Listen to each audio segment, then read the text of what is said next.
এবারে টাইপ 3 তে আমরা পড়বো data sorting and indexing. Starting A case 1 sorting. Sorting মানে হচ্ছে কোনো একটা ডাটা টেবিলের ডাটাগুলোকে কোনো একটা ফিল্ডের মানের উপর ভিত্তি করে ঊর্ধ্বক্রম বা অধক্রম অনুসারে সাজানো।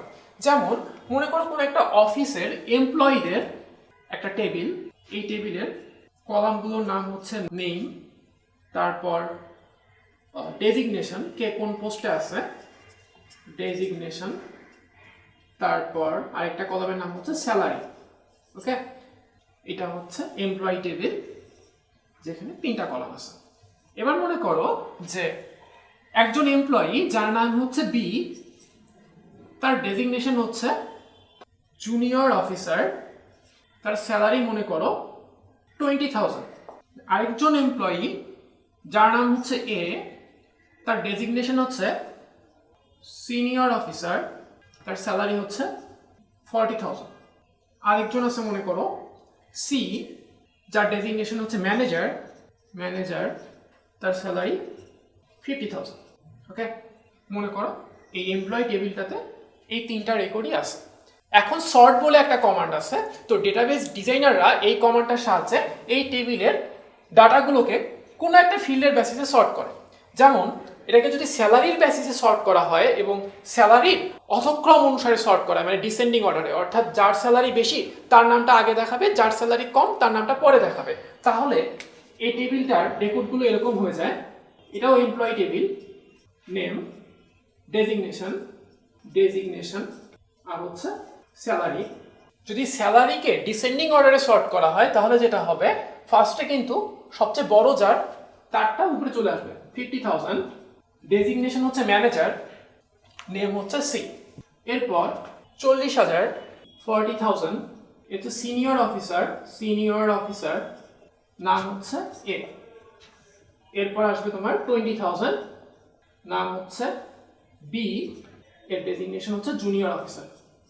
দেখো শর্ট কমান্ড অ্যাপ্লাই করার ফলে কিন্তু মেইন ডাটা টেবিলটার পরিবর্তন হচ্ছে, এটা পরিবর্তন হয়ে এটা হচ্ছে, তাই তো।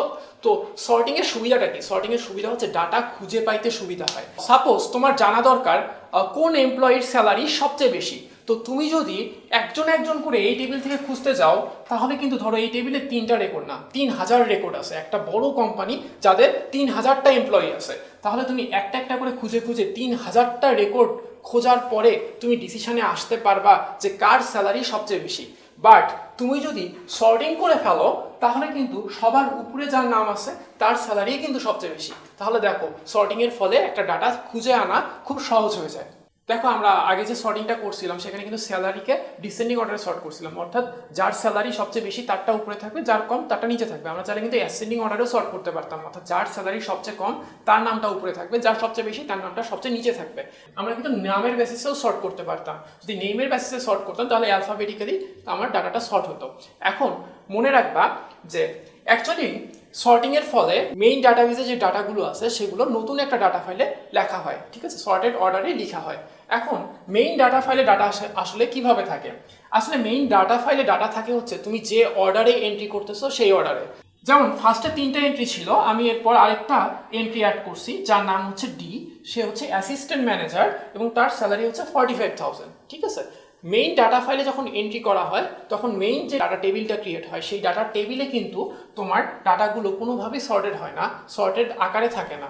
তুমি যে অর্ডারে এন্ট্রি করবা বা ডাটাবেস ডিজাইনার যে অর্ডারে এন্ট্রি করে সেই অর্ডারে থাকে, ঠিক আছে। বাট তুমি যখন কোনো একটা ফিল্ডের বেসিসে, সাপোজ নেম অথবা স্যালারি বা ডেজিগনেশন, কোনো একটা ফিল্ডের বেসিসে সর্ট করবা তখন মেইন ডাটা ফাইলের টেবিলটা অন্য একটা ডাটা ফাইলে নতুনভাবে লেখা হয়। এখন আসো সর্টিং এর একটা অসুবিধা বলি। দেখো এটা ছিল মূল ডাটা ফাইল, এটা হচ্ছে সর্টেড ডাটা ফাইল, তাই তো। মূল ডাটা ফাইলে শুরুতে 3টা ডাটা ছিল, এর উপর আমি সর্ট করার ফলে এই ডাটা ফাইলটা পাইছিলাম। এখন আমি যখন চতুর্থ এন্ট্রিটা দিব তখন কিন্তু মূল ডাটা ফাইলের পরিবর্তন হয়েছে। কি পরিবর্তন হয়েছে? আগে ছিল 3টা ডাটা, এখন আছে 4টা ডাটা, বাট এর ফলে কিন্তু সর্টেড ডাটা টেবিলের বা সর্টেড ডাটা ফাইলের কোনো চেঞ্জ হয় নাই।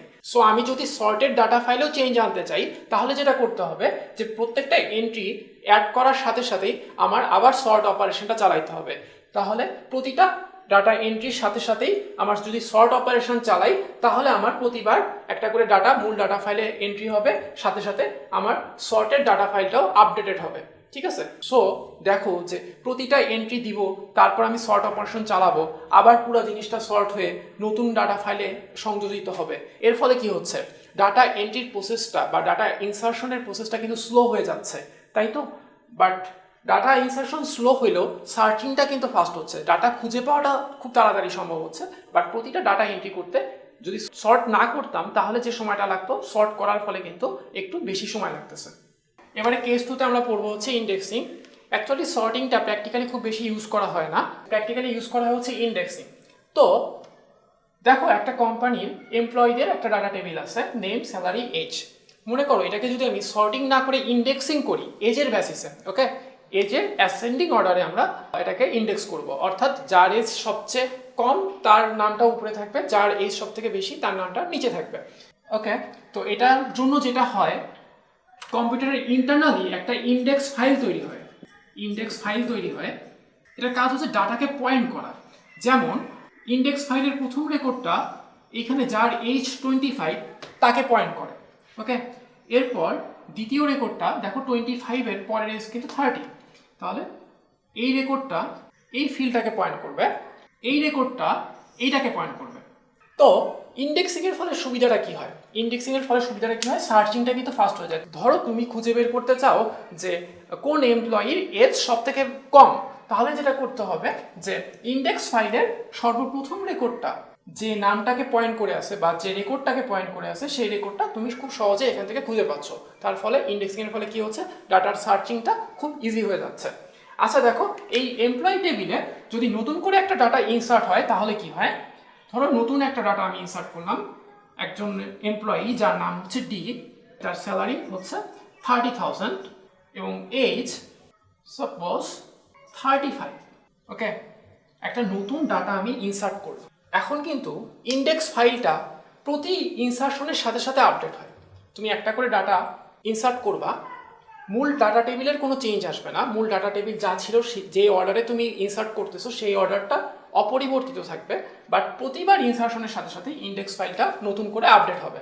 যেমন এই যে ডি নামের এমপ্লয়িটার ডাটা রেকর্ড করার ফলে ইন্ডেক্স ফাইলের আপডেটটা কীরকম হবে একটু দেখো।